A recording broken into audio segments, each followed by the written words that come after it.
I recently had an email back and forth with somebody, we'll call him Bill. He writes, "Dear Dr. McPherson, I was given your email address. I hope you don't mind me writing.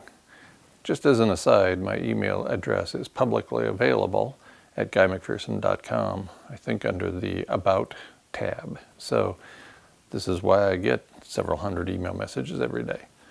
Apparently I don't mind." Back to the message.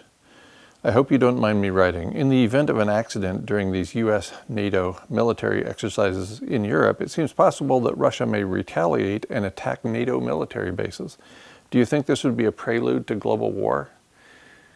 Actually, I think we're already in the midst of a global war. It just hasn't been announced on television yet. Back to the message. "What advantages are there being in the Southern Hemisphere under these circumstances? Also, with relatives in Europe, do you have any suggestions? I enjoyed your Q&A about the Indian guy. Thanks, Dr. McPherson. Bill." And then he includes a link to an article about the US-NATO interactions and how things are going in Ukraine and Russia. So I respond, I'm going to read his message first and then my response. "In the event of an accident during these US-NATO military exercises in Europe, it seems possible that Russia may retaliate and attack NATO military bases.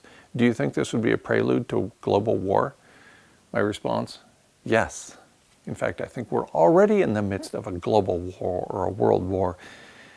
Most people just haven't noticed yet. "What advantages are there being in the Southern Hemisphere under these circumstances?" My response, people in the Southern Hemisphere might have habitat a few days or a few weeks longer than those in the Northern Hemisphere. And the reason I include my counterpart here, Guy Fawkes, is because people have been protesting wars since he was doing it in the early 1600s. Remember, the 5th of November, 1605. "Also, with relatives in Europe, do you have any suggestions?" And I write, "About what?" He writes, "I enjoyed your Q&A about the Indian guy." I said, "Thank you." And he writes back, "Thank you, Dr. McPherson. I am very worried about relatives in Germany. Do you think leaving Europe now might be a good idea if they head to Southern Hemisphere?" And my response, "Good question, answered positively by many people, probably most people, in fact.